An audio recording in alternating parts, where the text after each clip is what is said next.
namin sa mga tsismosa. Umaga pa lang nagkakalat na ng istorya. Sa bawat kanto sila ang nagbibida. Kahit mabuting tao, sa kanila ay masama na. Merong mag-asawa, maganda ang pagsasama, pero dahil kay Marites ang pagsasama ay nasira.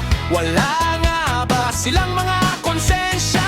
Sadyang makapal na ang mga pagmumuka. O Marites, bakit di ka na naawa sa mga kwento mo na gawa-gawa?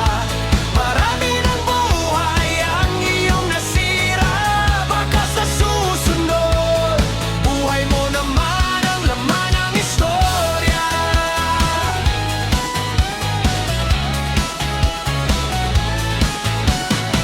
Itong si Marites, daig pasikonan na lamang nangyayari kahit di pag-isipan.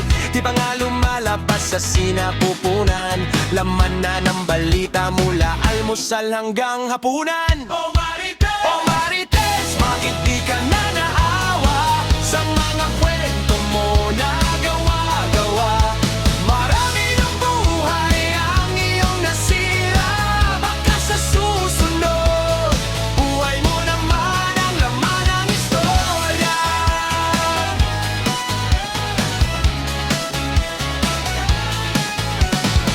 Mga Marites, may pag-asa pa. Hindi naman masama ang pakikisama. Doon lang tayo sa lagi tama. At mas importante, yung wala kang nasisira.